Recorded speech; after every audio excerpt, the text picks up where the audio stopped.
லூக்கா எழுதின சுவிசேஷம் 11வது அதிகாரம் 35வது வசனத்தை நாம் தியானிக்க போகிறோம். லூக்கா எழுதின சுவிசேஷம் 11வது அதிகாரம் 35வது வசனம். உன்னில் உள்ள வெளிச்சம் இருளாகாதபடிக்கு எச்சரிக்கையாயிரு. உன்னில் உள்ள வெளிச்சம் இருளாகாதபடிக்கு எச்சரிக்கையாயிரு என்று இயேசு தாமே தன்னுடைய சீஷர்களையும் பின்பற்றினவர்களையும் பார்த்து உறுதியாய் சொன்ன ஒரு வார்த்தையை உங்களுக்கு முன்னதாக நான் வைக்க விரும்புகிறேன். நீங்களும் நானும் ஒளியோடு கூட பிறக்கவில்லை என்பதை பவுல் அப்போஸ்தலன் எபேசியருக்கு எழுதின நிருபத்திலே அழகாகவே சொல்கிறார். எபேசியருக்கு எழுதின நிருபம் 5வது அதிகாரத்தில் இருக்கிற இந்த வசனத்தை நான் உங்களுக்கு வாசித்து காண்பித்தால் நலமாயிருக்கும். 8வது வசனம், எபேசியருக்கு எழுதின நிருபம் 5வது அதிகாரம் 8வது வசனத்தில், முற்காலத்தில் நீங்கள் அந்தகாரத்தில் இருந்தவர்கள் என்றல்ல, நீங்களே அந்தகாரமாயிருந்தீர்கள். நன்றாக கவனியுங்கள். நம்முடைய முன்னோர்களும் நம்முடைய மூதாதையர்களும் எப்படி இருந்தார்கள் என்பதை இந்த வார்த்தை நமக்கு சொல்லுகிறது மாத்திரமல்ல, தனிப்பட்ட வாழ்க்கையில நம்முடைய காரியத்தை உணர்த்துவிப்பதாக இருக்கிறது. முற்காலத்தில் நீங்கள் அந்தகாரமாயிருந்தீர்கள், இப்பொழுதோ கர்த்தருக்குள் வெளிச்சமாயிருக்கிறீர்கள், வெளிச்சத்தின் பிள்ளைகளாய் நடந்து கொள்ளுங்கள்.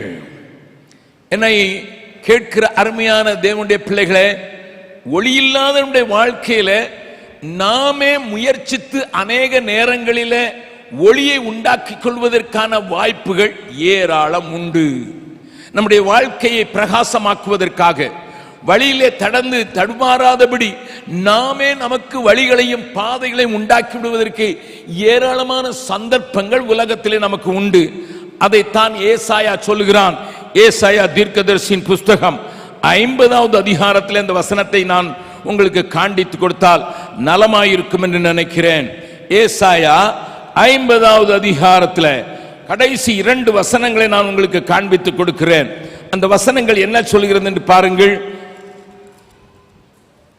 உங்களில் எவன் கர்த்தருக்கு பயந்து அவருடைய தாசனின் சொல்லை கேட்டு தனக்கு வெளிச்சம் இல்லாததினால் இருட்டிலே நடக்கிறானோ, அவன் கர்த்தருடைய நாமத்தை நம்பி தன் தேவனை சார்ந்து கொள்ள கடவன்.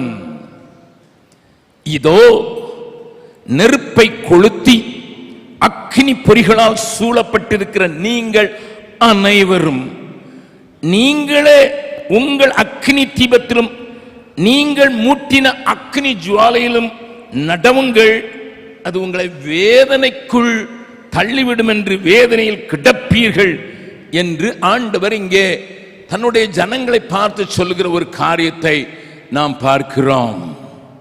மனிதன் தன்னுடைய வாழ்க்கையில இருட்டை சந்திக்கும் போதெல்லாம் எப்படியாயிலும் ஒளியை உண்டாக்கிவிட வேண்டும் என்று பலவிதமான முயற்சிகளில் ஈடுபட்டு தன்னையும் தன்னுடைய குடும்பத்தையும் நடத்தி செல்வதற்கான வழிகளில் அவன் தனக்காகவே அக்னியை உண்டாக்குகிறான். அது மனிதனுக்குள்ளே வந்த ஒரு கை வந்த கலை. ஆதாம் ஏவாளுடைய வாழ்க்கையில ஆண்டவருடைய வார்த்தைக்கு கீழ்ப்படியாத போது அவளை சுற்றியிருந்த மகிமை விலகிற்று என்று வேதம் சொல்லுகிறது.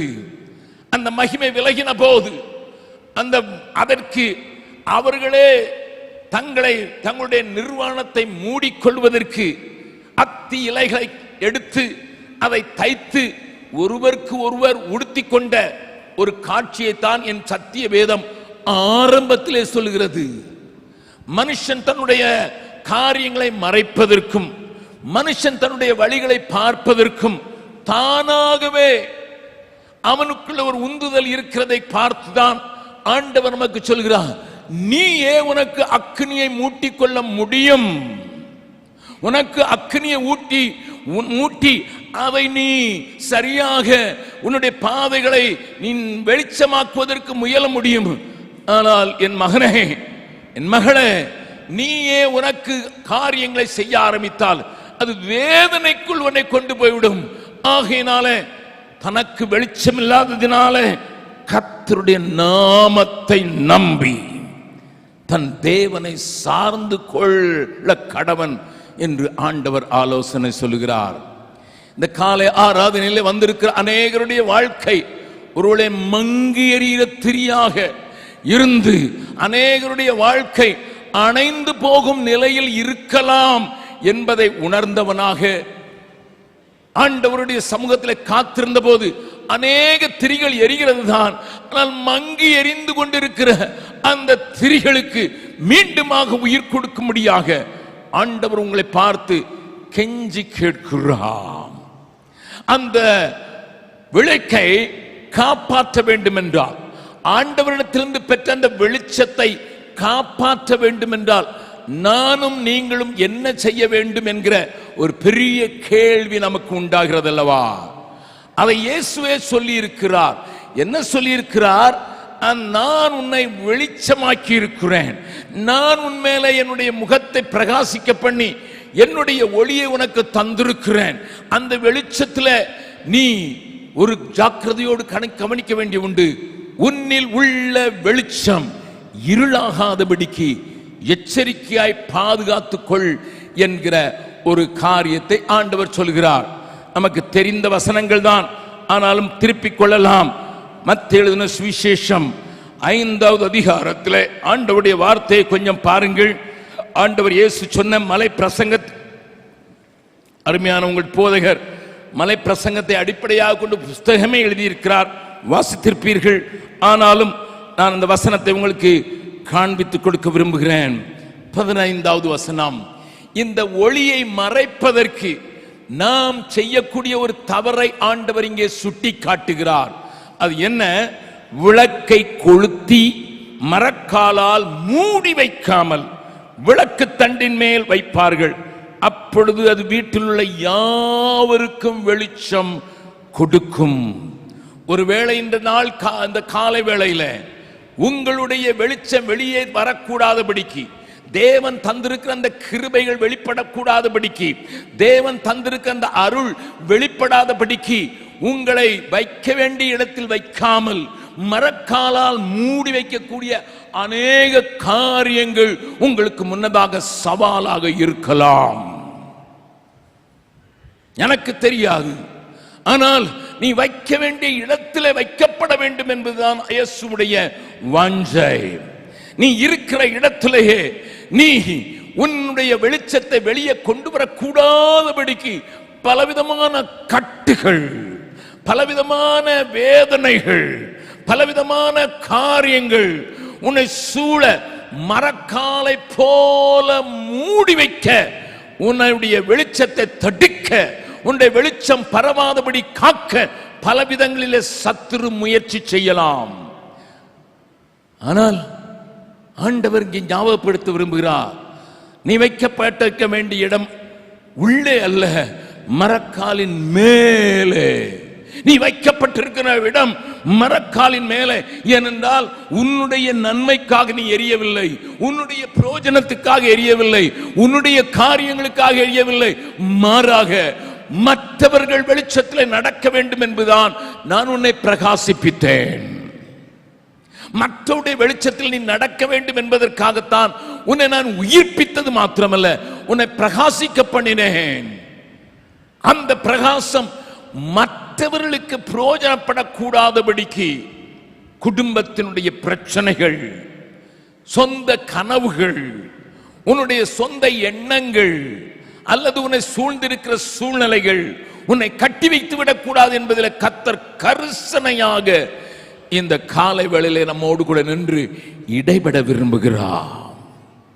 இந்த வசனத்தின் அடிப்படையில் ஏராளமான பிரசங்கங்கள் கேட்டிருக்கிறதுக்கு வாய்ப்புண்டு என்பதபடினாலே நான் இதன் மேல அதிக கவனம் செலுத்தாமல் சத்துரு நம்முடைய விளக்கை அணைந்து போவதற்கு எடுக்கிற சில முயற்சிகளை நான் உங்களுக்கு காண்பித்து கொடுக்க விரும்புகிறேன்.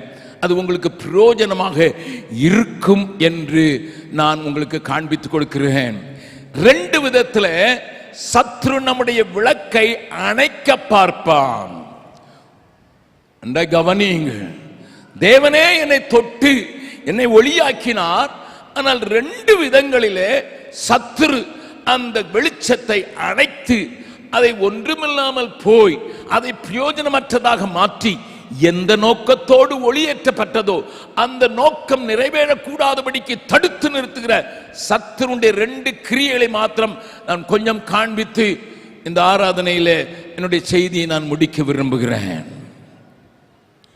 என்னை கேட்கிற அருமையானவர்களே, என்னோடு கூட சேர்ந்து திருப்பிக் கொள்ளுங்கள். 2 சாமுவேலின் புஸ்தகம் 14வது அதிகாரத்தில் இங்க ஒரு பெண் தாவீதினிடத்தில் வந்து ஒரு காரியத்தை பகிர்ந்து கொள்கிறாள். இது நமக்கு தெரிந்திருக்கிற காரியம், ஆனாலும் தெரியாமல் அல்லது புரியாமல் இருக்கிறவர்களுக்காக நான் இந்த காரியத்தை நான் சொல்ல வாஞ்சிக்கிறேன். 2 சாமுவேல் 14வது அதிகாரத்தில் அங்கே தெக்கோவா ஊராளான ஒரு ஸ்திரீ தாவீதினிடத்தில் வந்து அப்சலோமின் காரியத்திற்காக பேச வருகிறாள்.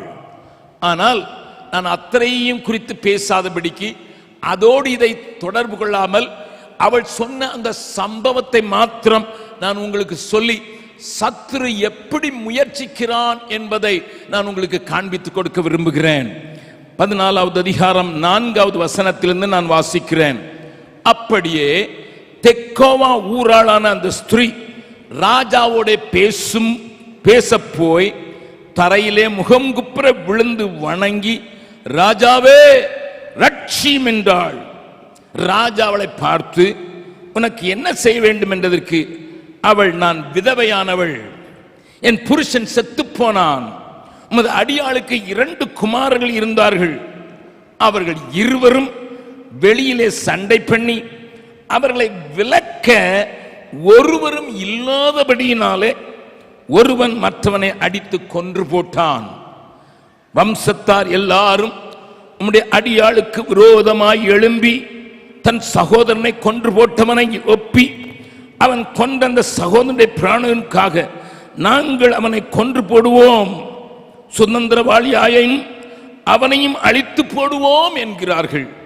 இப்படி என் புருஷனுக்கு பேரும் நீதியும் பூமியில் வைக்கப்படாதபடிக்கு எனக்கு இன்னும் மீதம் இருக்கிற பொரியையும் அவித்து போட மனதாயிருக்கிறார்கள் என்றான். இந்த சம்பவத்தை நீங்கள் வாசித்திருப்பதற்கு வாய்ப்பு உண்டு. ஆனால் நான் கொஞ்சம் வித்தியாசமான கோணத்தில் அவள் சொன்ன இந்த கதையின் மூலமாக அல்லது இந்த காரியத்தை வெளிப்படுத்துவதற்காக அவள் உபயோகப்படுத்தின ஒரு காரியத்தின் மூலமாக உங்களோடு கூட பேச விரும்புகிறேன். இங்கே ஒரு விதவை இருக்கிறாள், 2 குமாரர்கள் இருக்கிறார்கள். இப்பொழுது அவர்களை நம்பித்தான் அவர் வாழ வேண்டும். அவர்கள் தான் அவளுக்கு ஆதரவு, அவர்கள் தான் அவளுக்கு அவளுடைய கண்கள் பதித்திருக்கிற அந்த நோக்கம். அவருடைய நலனுக்காகத்தான் தன்னுடைய விதவை இருப்பையும் மறந்து அவள் உழைத்துக் கொண்டிருக்கிறாள். ஆனால் அண்ணன் தம்பிக்குள்ள சண்டை வந்து விடுகிறது. அங்கே அவள் சொல்லுகிற காரணம், விலக்குவதற்கு ஆளே வரவில்லை. அநேக நேரங்களில் இது குடும்ப சண்டை தானே, குடும்பத்திற்குள்ளே அவர்கள் தீர்த்து கொட்டு விலகி போயிருக்கிறவர்கள் இருக்கலாம், அல்லது அதை கண்டுகொள்ளாமல் இருக்கலாம், அதை பார்க்காமல் இருக்கலாம், பாரா முகமாக இருக்கலாம். அப்படிப்பட்ட ஒரு சூழ்நிலையில ஒருவன் மற்றவனை கொன்று போட்டு விடுகிறான். நியாயப்பிரமாணம் சொல்லுகிறது, கொன்றவனுக்கு இடத்திலே பழிக்கு பழி வாங்க வேண்டும். கொன்றவனிடத்திலே நாங்கள் பழி வாங்குவதற்கு அவனையும் கொள்ள வேண்டும். ஆகையினால் மீதம் இருக்கிற ஒரு மகனையும் நீ ஒப்புவித்து விடு, நாங்கள் நீதி செய்ய வேண்டும். எங்களுக்கு மோசே எழுதி கொடுத்திருக்கிறார், அந்த சட்டத்தின்படி நாங்கள் இப்படித்தான் செய்ய வேண்டும். தேவனே மோசையின் மூலமாக எழுதி கொடுத்த அந்த நியாயப்பிரமாணத்தின் வார்த்தையின்படி இவனை கொன்றுதான் ஆவோம் என்று சொல்கிறாள். அப்பொழுதுதான் அவள் ரட்சியும் என்று சொல்லி ராஜாவிடத்தில் வந்து முறையிடுகிற ஒரு காட்சியை தான் இந்த காரியம் நமக்கு சொல்லுகிறது. கொஞ்சம் யோசித்து பாருங்கள். எனக்கு இருக்கிறது, மீதம் இருக்கிறது ஒரு மகன்தான். நானோ விதவை, நான் கணவனற்றவள். எனக்கு இருந்த 2 பிள்ளைகளில் ஒரு பிள்ளையை தான் கொன்று போயாயிற்று. தவறு நடந்தது உண்மைதான், தவறு நடந்தது நிச்சயம்தான். என்னுடைய சொந்த குமாரனை நான் இழந்து நிற்பது உண்மைதான். ஆனால் மீதம் இருக்கிற அந்த ஒரு சின்ன பொறிதாயா என் வாழ்க்கையில வழிகாட்டுவதற்கு அந்த சின்ன பொறிதான் இருக்கிறது, அதையும் அழித்து போட வேண்டும் என்று சட்டங்களை பேசி உறவினவரும் அயலகத்தாரும் இருக்கிற மீதமுள்ள அந்த வெளிச்சத்தையும் அணைத்து போட விரும்புகிறார்களே என்கிற ஒரு ஆதங்க செய்தி தாவீதை யோசிக்க செய்தது என்று நீங்கள் அதிகாரத்தில் வாசித்தால் தெரியும். என்னை கேட்கிற அருமையான தேவனுடைய பிள்ளைகளே, இந்த காலை வேளையில இங்கே ஒரு பெரிய சவால் நமக்கு முன்னதாக இருக்கிறது. அந்த நேரத்தில் நான் உங்களுக்கு மறுபடியும் நேற்றைய தினத்திலும் முந்தின நாட்டிலும் அழுத்தி சொன்ன ஒரு காரியத்தை சொல்வதற்கு விரும்புகிறேன்.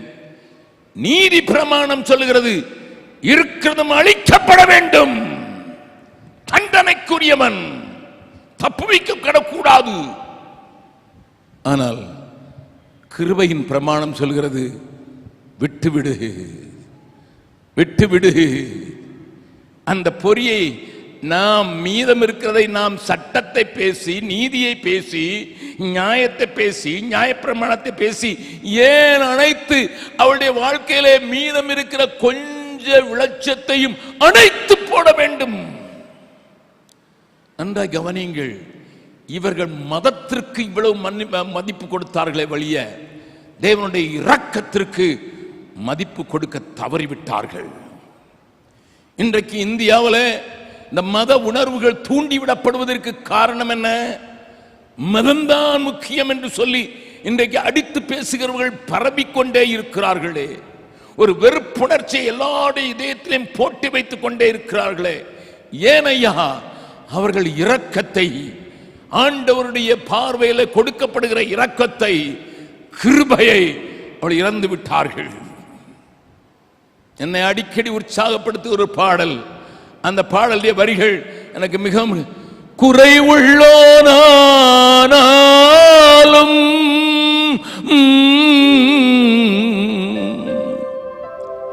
கூடவே இருக்கின்றீ, நிறைவாம் பள்ளத்தாக்கில் மெதுவாக நடத்துகிறீ, இறைவனாம் இயேசு எல்லாவற்றாலும் திருப்தியாக்குகிறீ, திருப்தி ஆக்குகிறீ. ஓஹோ இயேசு உமதன்பு எத்தனை பெரியது, ஆகாயம் பூமி ஆழிமலைகளுக்கெல்லாம் பெரியது, ஆகாயம் பூமி ஆழிமலைகளுக்கெல்லாம் பெரியது. ஓஹோ இயேசு உமதன்பு. தெரிந்தவர் மறுபடியும் பாடலாமாம். குறைவுள்ளோனாலும் கூடவே இருக்கின்றீ, நிறைவாம் பள்ளத்தாக்கில் மெதுவாக நடத்துகிறீ, இறைவனாம் இயேசு எல்லாவற்றாலும் திருப்தி ஆக்குகிறீ, திருப்தி ஆக்குகிறீ. ஓஹோ இயேசு உமதன்பு எத்தனை பெரியது, ஆகாயம் பூமி ஆழிமலைகளுக்கெல்லாம் பெரியது, ஆகாயம் பூமி ஆழிமலைகளுக்கெல்லாம் பெரியது. ஓஹோ இயேசு உமதன்பு. விடுதலையாக்கப்பட்டு நிற்கிறவன் ராஜாவினுடைய இரக்கத்தினால், ராஜாவினுடைய கிருபையினால் கொலை செய்து அந்த குற்றத்திற்கு அவன் கண்டுபிடிக்கப்பட்டு அதன் மூலம் அவனுக்கு நீதி கிடைப்பதற்கு மாத்திரம்தான் வழி என்று காத்திருக்கிறவனுக்கு திடீரென்று ஒரு விடுதலையின் செய்தி எத்தனையாய் மனதை மகிழ்வித்திருக்கும். அவன் ஒவ்வொரு நாளும் சொல்லி இருப்பான் அல்லவா, நான் நிற்பதும் நிர்மூலமாக்காதும் அந்த ராஜா எனக்கு காண்பித்த தயவல்லவா. நீங்களும் நானும் அவருடைய கற்பனைகளை மீறினவர்கள். நீங்களும் நானும் சகோதரனை பகைக்கிறவன் கொலைபாதகன் என்று இயேசு சொன்னார். சகோதரனை பகைக்கிறவன் கொலைபாதகன் என்று சொன்னார். அப்படிப்பட்ட எத்தனை கொலைகளை நம்முடைய வாழ்க்கையில தொடர்ச்சியாக செய்திருக்கிறவர்கள். சிலருடைய வாழ்க்கையில அவளுக்கு வெளிச்சம் உண்டாகாதபடி அவருடைய வழியை இருளாக்கின குற்றம் நம்ம மேல் இருந்தாலும் நாம் அந்த கிருபையினால் மாத்திரமே அந்த பொறி தக்க வைக்கப்பட்டிருக்கிறது. இந்த கால வேளையில என்னுடைய தவறுகளுக்காக, என்னுடைய பாவங்களுக்காக மாத்திரமல்ல, என்னுடைய மீறுதல்களுக்காக அவர் காயப்பட்டாராமே. என்னுடைய மீறுதல்கள் என்றால் என்ன? தவறு என்று சொன்னால் ஒருவேளை தெரியாதிருந்தது, அதனால் செய்து விட்டேன். மீறுதல் என்றால் தெரிந்தும் செய்தேன். நம்முடைய அக்கிரமங்களுக்காக மாத்திரமல்ல, நம்முடைய மீறுதல்களுக்காகவும் அவர் காயப்பட்டார். ஆகையினால் தந்த சிலுவை நோக்கி ஓடி ஓடி வருகிறோம். ஆகையினால் தந்த சிலுவையின் அன்பு மற்றவர்களுக்கு சொல்லப்பட வேண்டும் என்று வாஞ்சிக்கிறோம். இந்த உலகத்தில் இருக்கிற எல்லா மனிதரும் அந்த தெய்வீக நீதிக்கு முன்னதாக நிற்கக்கூடாதவர்கள் என்பதை அறிந்து அவர்கள் அழிக்கப்பட்டுத்தான் ஆக வேண்டும் என்கிற நிலைக்கு தள்ளப்பட முன்னதாக ஒரு சின்ன வக்கலாத்து, ஒரு சின்ன வேண்டுதல், ராஜாவே ரட்சியம், ராஜாவே ரட்சியம் என்று கூக்குரலிடும்படியான ஒரு குரல் உங்களுடைய இருதயத்தில் இருந்து தொனிப்பதாக. இது சத்துரு செய்கிற மோசம். ஆனால் இன்னொரு காரியத்தையும் சத்துரு செய்வான் என்பதை நான் உங்களுக்கு உணர்த்துவிக்க விரும்புகிறேன். திருப்பிக் கொள்ளுங்கள். அதே 2 சாமுவேலின்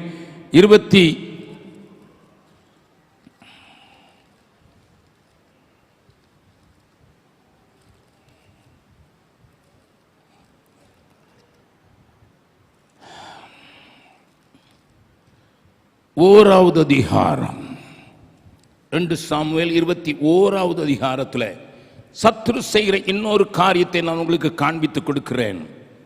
17வது வசனத்தை அதுக்கு முன்னால் 16 வாசித்தால் தான் 17 விளங்கும். அதனால 16ஐயும் 17ஐயும் வாசிக்க விரும்புகிறேன். அப்பொழுது 300 சேக்கல் நிறை வெண்கலமான ஈட்டியை பிடிக்கிறவனும் புது பட்டயத்தை அறையிலே கட்டிக்கொண்டவனுமாகிய இஸ்பி பெனோப் என்னும் ராட்சச புத்திரரில் ஒருவன் தாவீதை வெட்ட வேண்டும் என்று இருந்தான். செரியாவின் குமாரனாகிய அபிசாய் ராஜாவுக்கு உதவியாக வந்து பெலிஸ்தனை வெட்டி கொன்று போட்டான். அப்பொழுது தாவீதின் மனுஷர் இஸ்ரவேலின் விளக்கு அணைந்து போகாதபடிக்கு நீர் இனி எங்களோட யுத்தத்திற்கு புறப்பட வேண்டாம் என்று அவனுக்கு ஆணையிட்டு சொன்னார்கள்.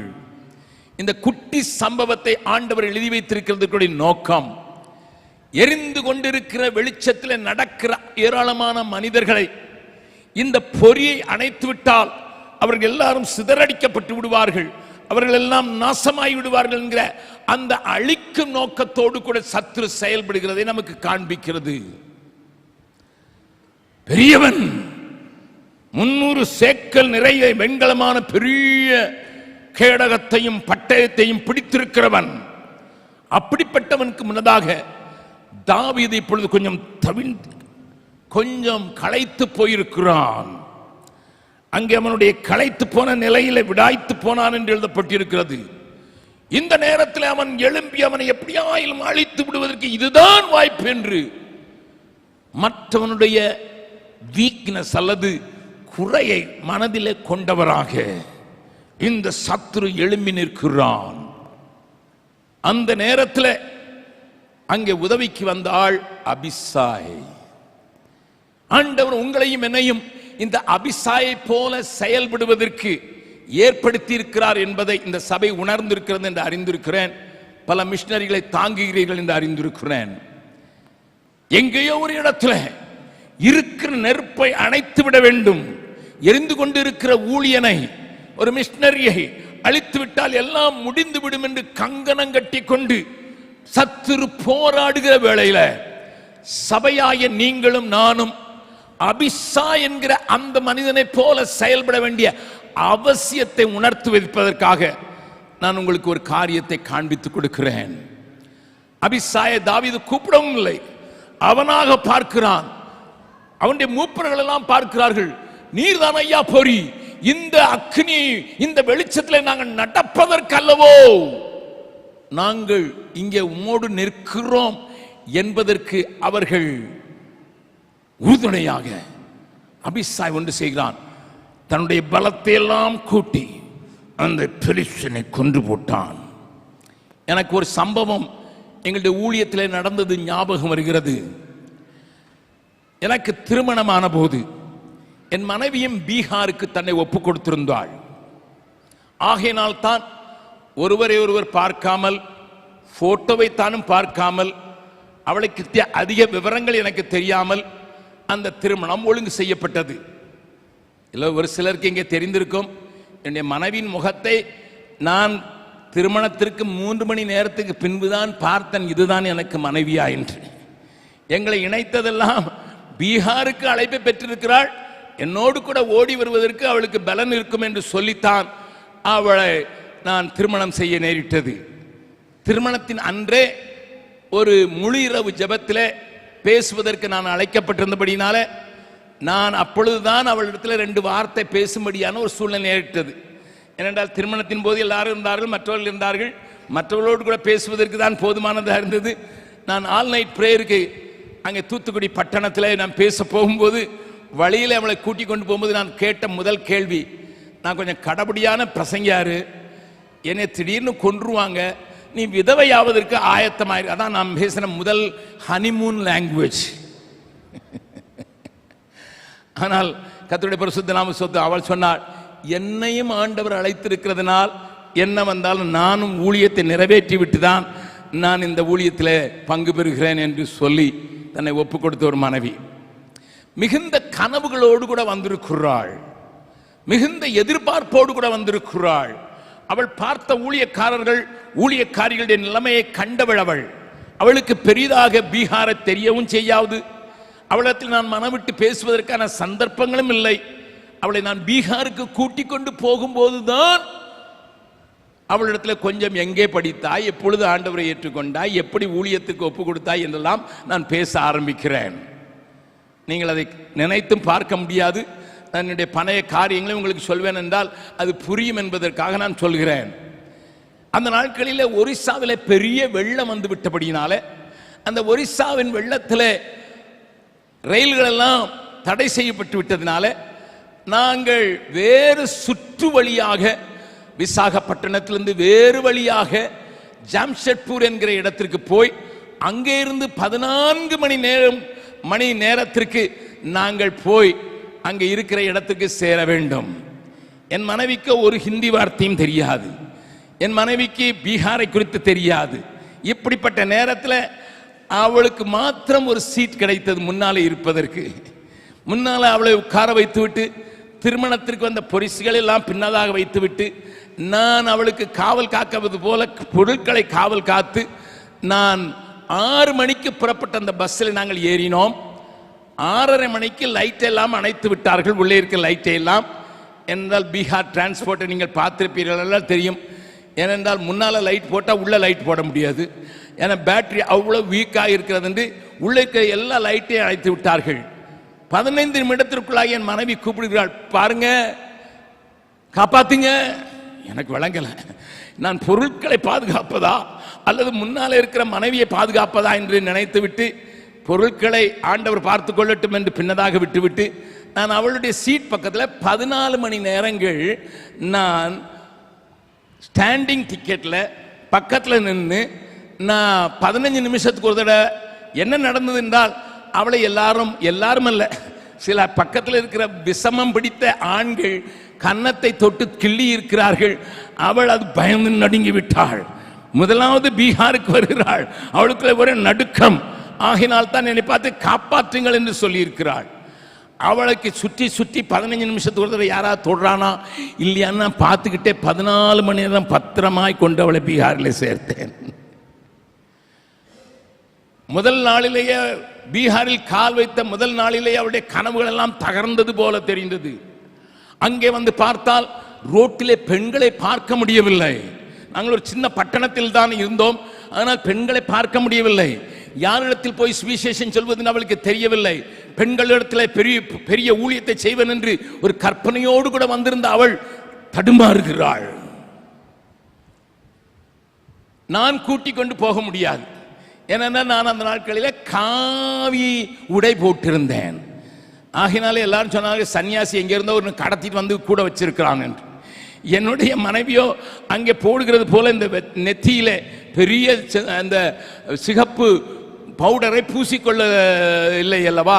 ஆகினால் அவர்கள் நினைத்தார்கள் எங்கேயோ இருந்து கடத்தி கொண்டு வைத்திருக்கிறார் என்று நினைத்தார்கள். ஆகினால் நான் கூட்டி கொண்டு போனால் பின்னாலே விசில் அடிக்கிறார்கள். நான் அவளை அநேக நேரங்களிலே சைக்கிள் ரிக்ஷாவில் முன்னால் வைத்து சைக்கிளிலே பின்னாலே போயிருக்கிறேன். நான் கூட உட்கார்ந்து போக முடியாது. இப்படிப்பட்ட சூழ்நிலையில் தள்ளிவிட்ட போது நான் அவளை தனியாக விட்டு எங்கே போகிறோம் என்று தெரியாது. ஏனென்றால் ஒரு ஆலயமும் இல்லை, ஒரு கிறிஸ்தவர்களும் இல்லை, ஒரு விசுவாசியும் இல்லை. இப்படிப்பட்ட சூழ்நிலையிலே வைக்கப்பட்டிருந்தோம் நாங்கள். ஊராக சுவிசேஷத்தை சுமந்து செல்வதற்கு நான் போய் வருகிறேன் என்று சொல்லுவேன், அவளையே எப்போ வருவேன் என்று சொல்ல தெரியாது. எனக்கு அழைப்பில்லை, ஆட்களை தெரியாது. ஆகையினாலே ஒவ்வொரு கிராமமாக நான் பொண்ணு விட்டு எப்போ வருவேன்னு தெரியாது. இந்த நேரத்தில் என் மனைவி தனிமை அதிகமாக உணர்ந்தாள். ஐயோ, நான் வெளியே போய் சுவிசேஷம் சொல்வதற்கு அங்கே பேசுகிற மக்கள் லோக்கல் டயலக்ட் என்று சொல்வார்களே, அந்த உள்ளூர் பாஷையை பேசுகிறார்கள். ஹிந்திகள் படித்து கொஞ்சம் தேறிவிட்ட போதிலும் கூட அது அவர்களுக்கு விளங்கவே இல்லை. இப்படிப்பட்ட சூழ்நிலையில் தான் அவள் ஜெபிக்க தன்னை ஒப்பு கொடுத்திருந்தாள். ஆனால் என்னிடத்தில் சொன்னாள், டாடி, நான் 40 பிள்ளைகளை, அநாதை பிள்ளைகளை வளர்ப்பதற்கு நான் என்னை ஒப்பு கொடுத்து அந்த விடுதியிலே கொஞ்ச காலம் பணியாற்றினேன். என் தாயும் தகப்பனும் சேர்ந்துதான் நீ இப்படி இருக்கக்கூடாது என்று சொல்லுங்களோடு கூட திருமணம் செய்தார்கள். ஆகையினால் கொஞ்சம் குழந்தைகளையாயிலும் அநாதையாய் நக்சல்பாரிகளால் வெட்டி வீழ்த்தப்பட்ட அநாதை பிள்ளைகள் இருக்கிறார்களே, அவருடைய பிள்ளைகளை எடுத்துக்கொண்டு எனக்கு தாருங்கள், நான் பார்க்கிறேன்.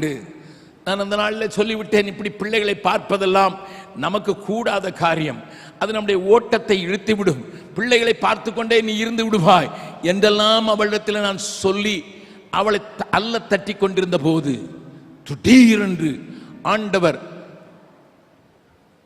சில வருடங்கள் கழித்து ஒரு நண்பர் மூலமாக என்னோடு கூட இடைப்பட்டார். அவர் சொன்னார், ஐயா, நான் 50 பிள்ளைகளை தாங்குகிறேன், நீங்கள் நன்றாக ஊழியம் செய்கிறீர்கள், நீங்கள் இதோடு கூட இந்த பிள்ளைகளையும் பராமரிப்பதற்காக சேர்த்துக் கொள்ளுங்கள் என்று சொன்னபோது நான் சொன்னேன், இது எனக்கு உரிய காரியம் அல்ல என்று சொல்லி பார்த்தேன்.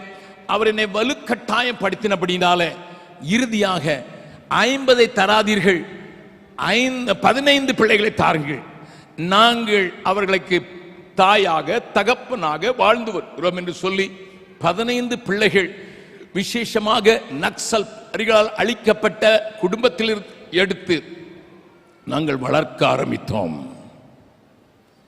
அதில் ஒரு பிள்ளை ஷைலி என்று அவளுக்கு பெயர். ஷைலி ஒரு வெட்க சுபாவம் உள்ளவள், 5 வயது நிரம்பிய அழகான குழந்தை.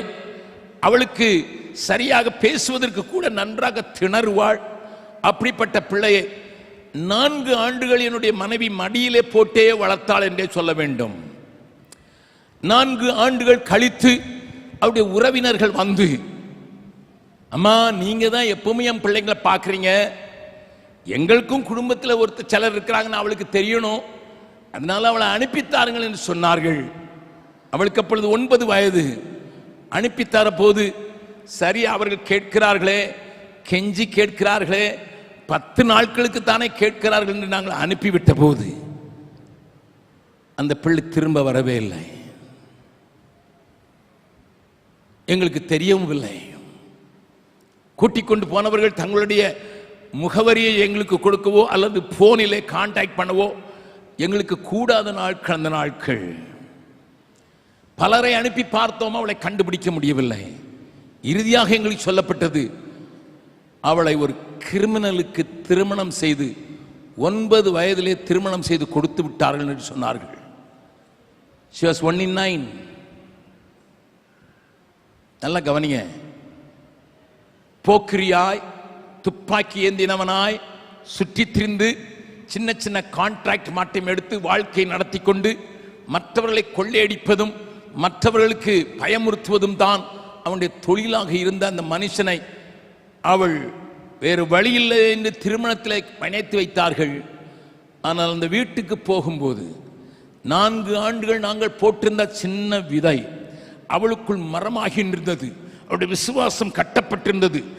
அதிகமாக பேசாதவள், அது எதை நம்புகிறாள் என்று கூட தெரியாது இருந்த நாட்களில் கிறிஸ்துவுக்குள் அவளை வேறுபடிக்க செய்வதற்கு என் மனைவியினுடைய பிரயாசம் வீண் போகவில்லை என்பதை திருமணம் செய்து தன்னுடைய புருஷன் வீட்டுக்கு போகும்போது அவர்கள் தங்களுடைய மத சடங்காரத்தை நிறைவேற்ற வேண்டும் என்று சொல்லும்போது அவள், நான் இயேசுவின் பிள்ளை, நான் மாற மாட்டேன், நான் இதற்கு முன்னதாக மண்டியிட மாட்டேன் என்று சொல்லி துணிச்சலாக நின்று அவள் நின்ற போது அதே துப்பாக்கியை மறுபடியும் எடுத்துக்கொண்டு அவளுடைய நெஞ்சிலை நிறுத்தி, என்ன செய்கிறாய் என்று நினைத்துக்கொள் என்று சொல்லி அவளை அங்கேயே வீட்டை விட்டு அனுப்பிவிட்டான் அந்த கொடூரமான மனுஷன். சில மாதங்களுக்கு பிறகு அவளுக்கு மறுபடியும் கணவன் வீட்டிலிருந்து ஒரு அழைப்பு வருகிறது. என்ன? கணவனுடைய தம்பி மிகவும் வியாதிப்பட்டிருக்கிறான், ரத்தமாய் கக்குகிறான், டாக்டர்களால் கண்டுபிடிக்க முடியவில்லை, அதை எப்படியாயிலும் காப்பாற்ற வேண்டும் என்று பல மந்திரவாதிகளை அழைத்தார்கள், முடியவில்லை.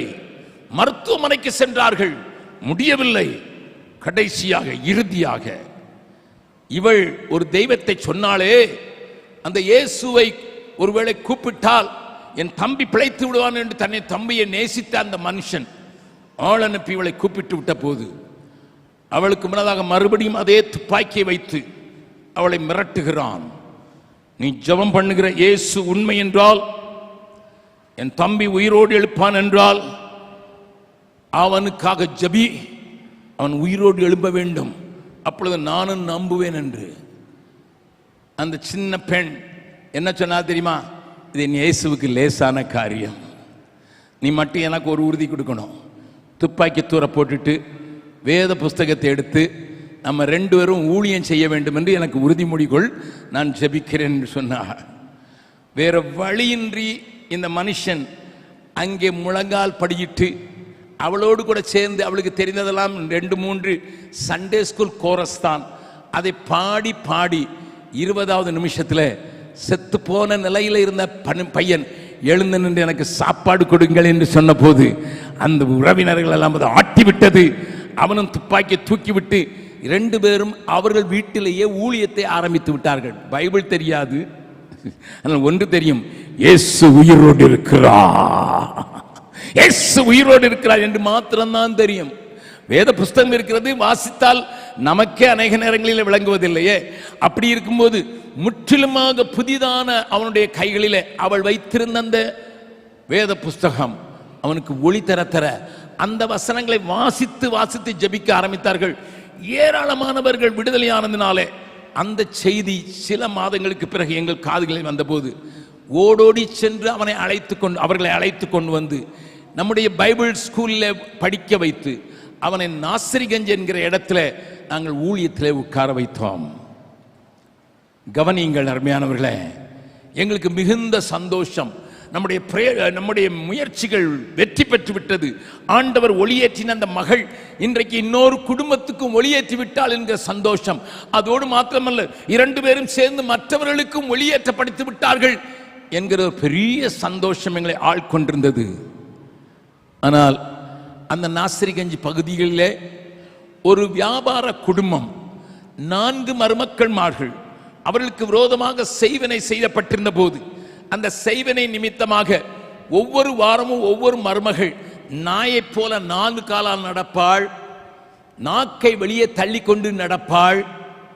அதைத்தான் அந்த குடும்பம் அனுபவித்து எல்லா பொருட்களையும் செலவழித்தும் வியாபாரத்தில் நஷ்டம் வந்த போதிலும் ஒன்றும் செய்ய முடியாத நிலையில இந்த தம்பதியரை அவர்களுக்கு வந்து சந்தித்து, ஐயா எங்க வீட்டுக்கு வந்து நீங்க பிரசங்கம் பண்ணுகிற இயேசுவை எங்களுக்கு சொல்லுங்களேன்னு சொன்ன போது இவர்கள் 2 பேரும் அங்கே போனதினால அவர்கள் பூரணமாக விடுதலையானார்கள். அந்த விடுதலையாக்கப்பட்ட அவர்கள் ஆலயத்துக்கு வர ஆரம்பித்தார்கள். அங்கே ஒரு சின்ன ஆலயத்தை கட்டியிருந்தோம். அந்த ஆலயத்துக்கு வர ஆரம்பித்தார்கள். வர ஆரம்பித்த போது இவருடைய சாட்சியை கேட்டு மற்றவர்களும் வர ஆரம்பித்த போது அங்கே கூட்டம் அதிகமானதை கண்ட சத்துரு, இந்த அக்கினி பொறியினால் தானே இது நடந்தது, இவனுடைய வெளிச்சம் தானே இந்த இளைஞர்களை விடுதலையாக்குகிறது என்று சொல்லி ஒரு நாள் ஞாயிறு ஆராதனை நடந்து கொண்டிருக்கும் போது ஒரு வெடிகுண்டை கொண்டு கூட்டத்தின் மத்தியிலே வெடித்து, பாயிண்ட் பிளாங்க் என்று சொல்வார்களே, குறிவைத்து துப்பாக்கியால் அந்த மனிதனை சுட்டான். 3 குண்டுகள் அவர் மேலே நேரடியாக வருகிறது. ஆனால் தெய்வீகமாக ஆண்டவருடைய கிருபையினாலே அவைகள் அவனுடைய இருதயத்தில் படவில்லை, மாறாக குடலிலே பட்டு குடல் முழுவதுமாக அங்கு அறுக்கப்பட்டு போன நிலையிலே அவனை கொண்டு வந்தார்கள். 9 மாதங்கள், ஏனென்றால் 9 இன்ச் அந்த குடலை வெட்ட வேண்டிய சூழ்நிலை இருந்தது. அதை வெட்டி அதை சரி செய்து அவர்களை 9 மாதங்கள் நாங்கள் எங்களை அரவணைப்பிலை வைத்து பிள்ளைகளைப் போல பார்த்து, மறுபடியும் நான் அவனை பார்த்து கேட்டேன், எங்கே போக விரும்புகிறாய்? ஊழியத்தை தொடர்வதற்கு எங்கே போக விரும்புகிறாள்? அவன் சொன்னான், எங்கே சுடப்பட்டேனோ அங்கேயே போவேன். ஐயா, வட இந்தியில ஆண்டவர் எழுப்பி தந்திருக்கிற இந்த தெய்வீக பயம் இல்லாமல் தைரியமாக நிற்கக்கூடிய ஊழியர்களுக்காக நான் ஆண்டவருக்கு நன்றி செலுத்துகிறேன். நான் தான் வேண்டாம் தம்பி, ஷைலியை நாங்கள் மகளை போல நடத்தி விட்டோம், ஆகினாலே நீ ஆவிக்குரிய உறவுல மாத்திரமல்ல இந்த உறவிலே வந்திருக்கிறபடினால உன்னை காப்பாற்ற வேண்டும் என்று சொல்லி வாரணாசிக்கு அருகாமையில் உள்ள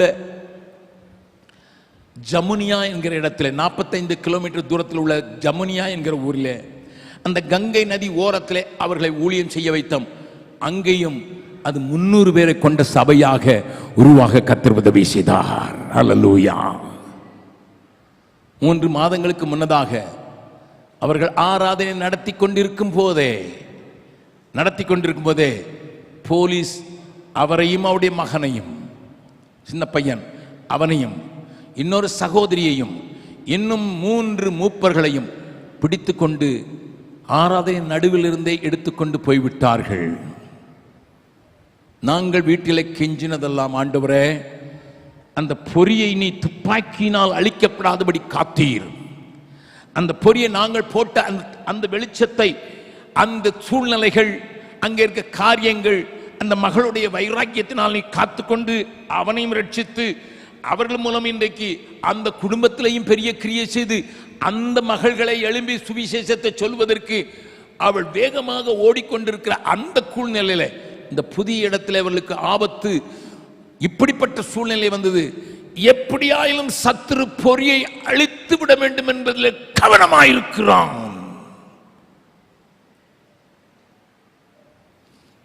நன்றாய் கவனிங்கள்.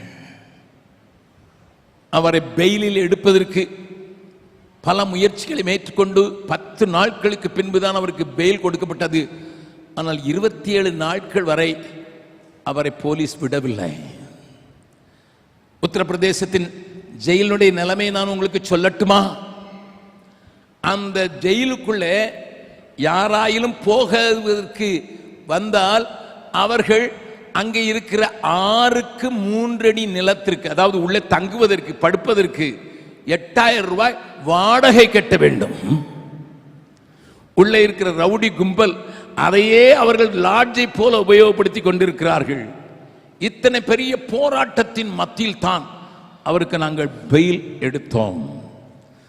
பெயிலிலே இருந்து 27 நாள் கழித்து வந்த அவனை உடனடியாக நான் போன் மூலமாக பேசி எப்படி இருக்கதா தம்பி என்று கேட்டபோது அவன் சொன்ன காரியம், அணையாத நெருப்புக்கு பலருடைய ஜெபம், பலருடைய ஒத்தாசை, பலருடைய உழைப்பு, அதை மீண்டுமாக எரிய பண்ணுவதற்கு நாங்கள் முயற்சி செய்த அந்த நாள் அவன் சொன்னான், அங்கிள் நான் வெளியே இருக்கும்போது 300 பேருக்கு ஆராதனை நடத்தி கொண்டிருந்தேன், இப்போ உள்ள போய் 700 பேருக்கு ஆராதனை நடத்தினேன்.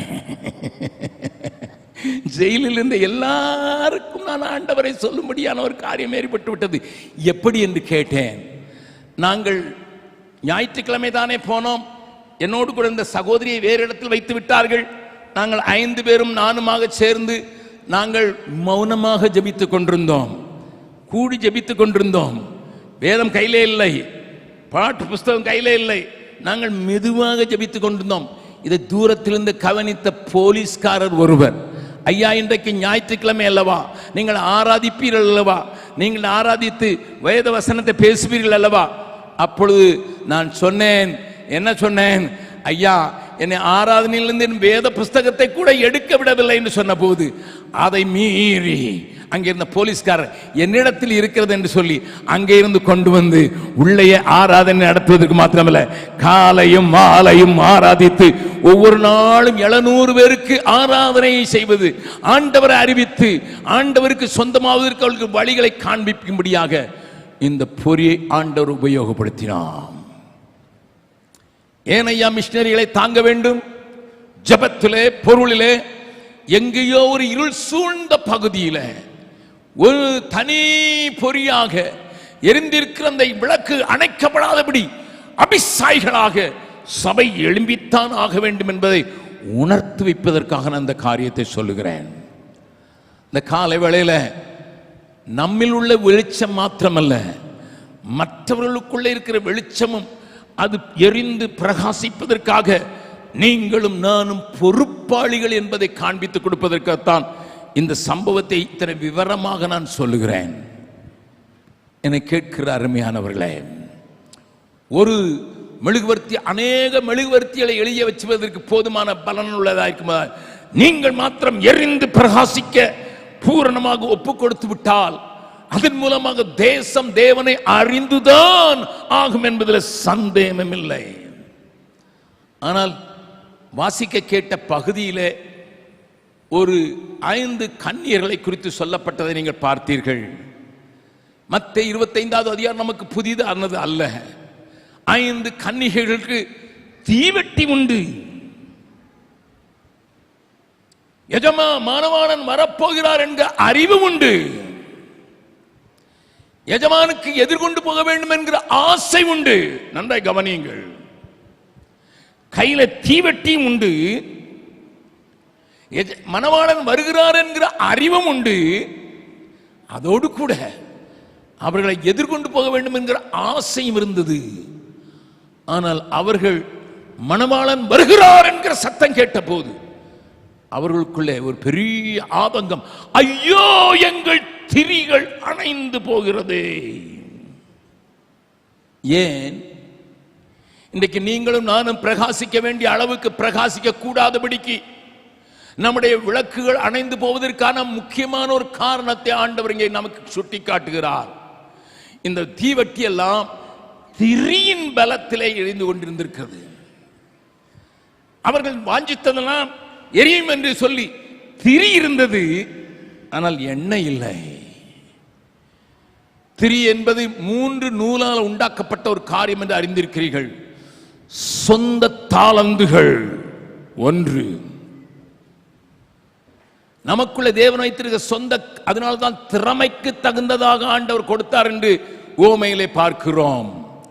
2வது மனுஷரை நம்புகிற மனுஷ பலன்.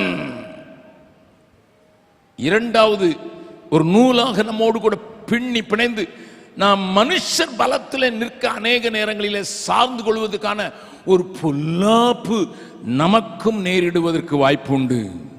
இந்த மனிதர் இருந்தால் நல்லா இருக்கும், இந்த மனிதர் இருந்தால் நல்லா இருக்கும், இவருடைய ஒத்தாசை இருந்தால் நல்லா இருக்கும் என்று மனிதர்களை நோக்கி பார்ப்பதற்கான ஒரு ஆபத்து எல்லா மனிதர்களுக்கும், எல்லா தேவ மனிதர்களுக்கும் கூட உண்டு. நன்றாய் கவனிங்கள் அருமையானவர்களே. சில திறமைகள், பாட்டு திறமைகள் அல்லது மற்றவர்களோடு கூட நன்றாக பேசுகிற திறமைகள் அல்லது சில கிருபைகளை ஆண்டவர் நம்மை கேட்காமலே நமக்கு தந்திருக்கிற அந்த கிருபைகளை மாத்திரம் சார்ந்திருக்க அனுபவம் உண்டு. மூன்றாவது, என்னுடைய அனுபவங்களை சார்ந்தே வாழ்வதற்கான ஒரு பெரிய சங்கடம் எனக்கு உண்டு. எனக்கு இத்தனை அனுபவம் இருக்கிறது, 52 வருஷமாக நான் மிஷனரியா இருக்கிறேன், எனக்கு இந்த அனுபவம் இருக்கு, அந்த அனுபவம் இருக்கு, அதை பார்த்திருக்கிறேன் என்றெல்லாம் சொல்லி என்னையே சார்ந்து, என்னுடைய அனுபவங்களையே சார்ந்து, என்னுடைய திறமைகளை சார்ந்து, எனக்கு தெரிந்தவர்களையே சார்ந்து அந்த பலத்தில் நிற்கக்கூடிய விளக்காக நான் எரிய ஆரம்பித்திருந்தால்,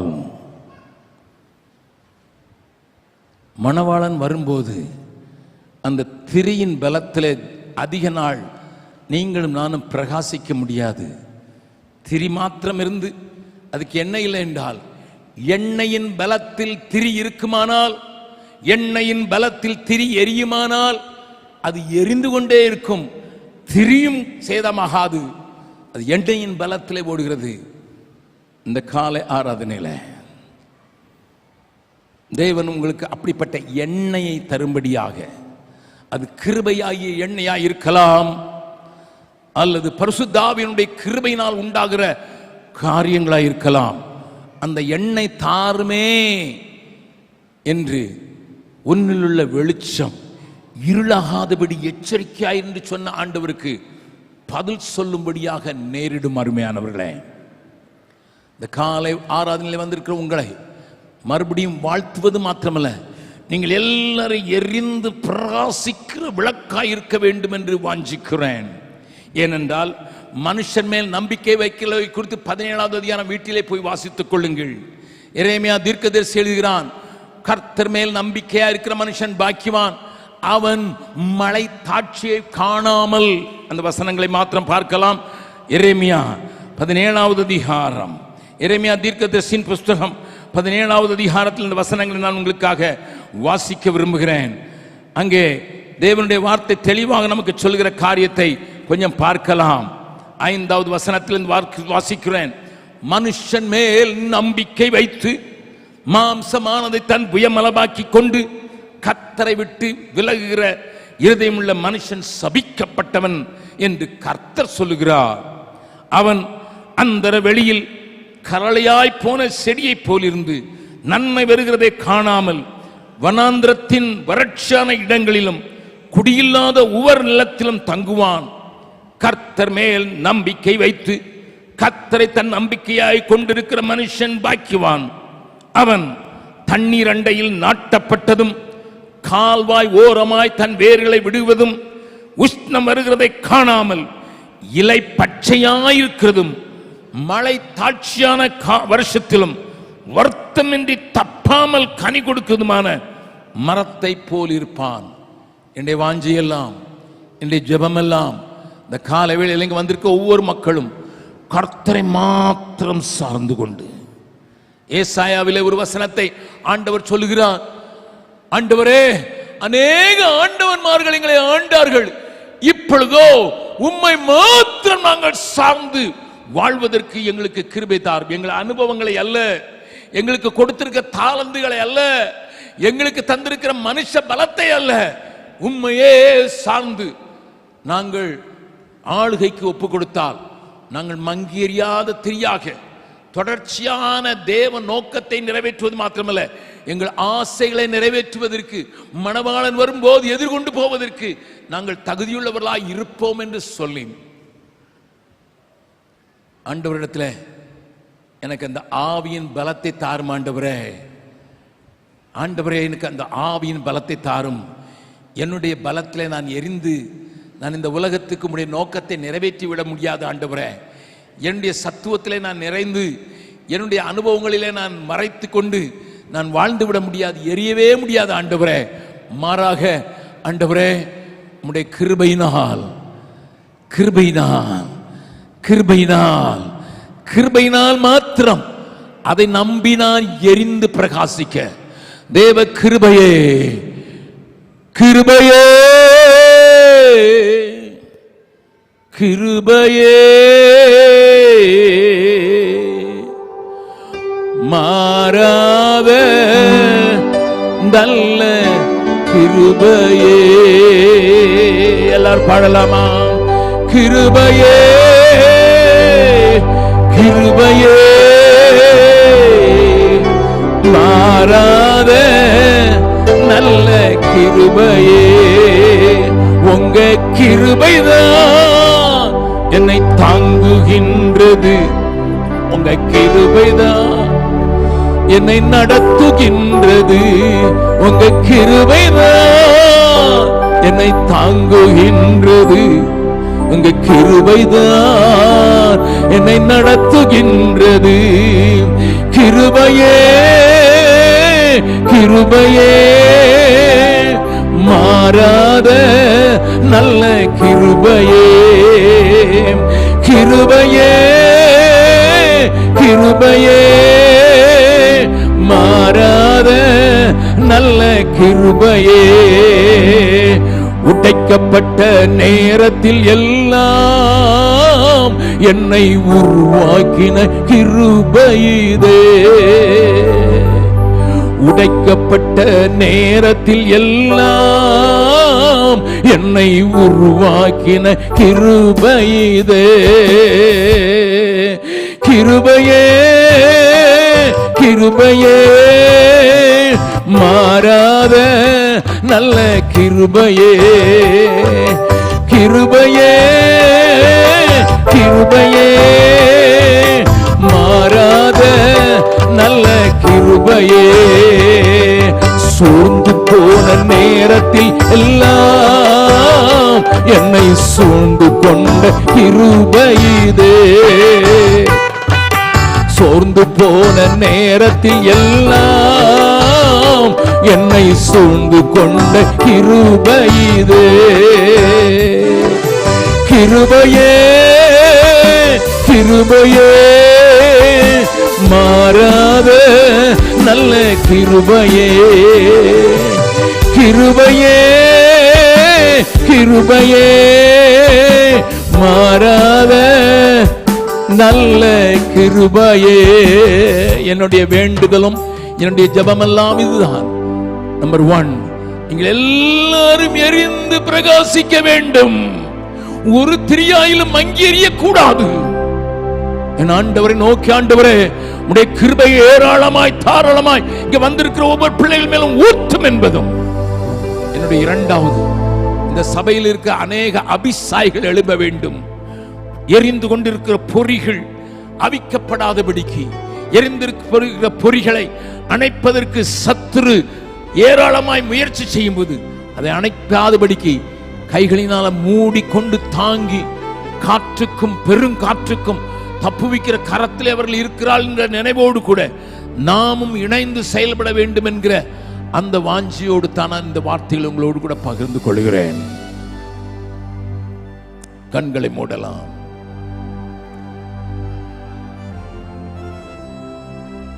ஒருவேளை நீயே உன்னுடைய வழியை ஒளிமயமாக்குவதற்கு நீயே உபாயங்களை தேடிக்கொண்டிருக்கலாம். வேண்டாம் மகளே, வேண்டாம் மகனே, கர்த்தரை மாத்திரமே சார்ந்து அவருடைய நாமத்தை சார்ந்து கொள்ள கடவன் என்று கர்த்தரே சொல்லும் போது அந்த நாமத்தை மாத்திரம் சார்ந்து வாழ்வதற்கு ஒப்புக் கொடுங்கள். மனுஷனை நம்புகிறது விருதா. நாசியில் சுவாசமுள்ள மனுஷன் நம்புகிறது விருதா. அது வேதனைக்கு நேரேதான் உங்களை வழி நடத்திவிடும். 2வதாக, ஆண்டவரே நீர் ஒளியேற்றின பாத்திரமாகிய நான் மங்கி எரிந்து கொண்டிருக்கிறேன், மரக்காலால் மூடி வைக்கப்பட்டிருக்கிறேன். என் தடைகளை உடைத்தெறிந்து என்னில் உள்ள வெளிச்சம் எந்த நோக்கத்தோடு கூட நான் ஒளியேற்றப்பட்டேனோ அந்த நோக்கத்தை நிறைவேறுவதற்கு என்னை ஒப்புக் கொடுக்கிறேன். மூன்றாவதாக, சத்துரு இந்த நாட்களிலே வேகமாக கிரியை செய்து ஆங்காங்கே எரிந்து கொண்டிருக்கிற சில அக்னி பொறிகளை அணைக்க வேண்டும் என்று அவர்களுக்கு விரோதமாக எழுப்புகிற திட்டங்களை உடைத்தறிந்து கண்டறிந்து அந்த பெலிஸ்தர்களை கொன்றெடுத்து அந்த பொறியை காப்பாற்றுவேன் ஆண்டவரே. இந்த 3 எதிர்பார்ப்பலோடு கூட வந்திருக்கிற ஆண்டவருக்கு நீங்கள் தான் பதில் சொல்ல வேண்டும். ஏதோ ஒரு காரியத்தில் உங்களோடு கூட தேவன் பேசி இருக்கலாம், உங்களுடைய நிலைமையை உங்களுக்கு சொல்லி இருக்கலாம். இந்த சபை வெகுவாக பிரகாசிக்க வேண்டும் என்று விரும்புகிறேன். இது ஒரு அபிசாயை போல ஆங்காங்கே அக்னி பொறிகளாய் இருக்கிறவர்கள் அணையாதபடி காக்கிறதற்கு தேவன் அதற்குரிய கிருபைகளை இந்த சபைக்கு தருவாராக. யோவானை குறித்து ஆண்டவர் சொல்கிறார், யோவான் எரிந்து பிரகாசிக்கிற விளக்காயிருந்தான், அவனுடைய வெளிச்சத்திலே நீங்கள் களிகூற மனதாயிருந்தீர்கள் என்று சொல்லி, உங்களுடைய வெளிச்சத்தில் அநேகர் களிகூறத்தக்கதாக தேவ கிருபை உங்கள் மேல சம்பூர்ணமாய் தங்குவதாக, சம்பூர்ணமாய் தங்குவதாக. இயேசு கிறிஸ்துவின் நாமத்தில் ஜெபிக்கிறேன் நல்ல பிதாவே, ஆமென்.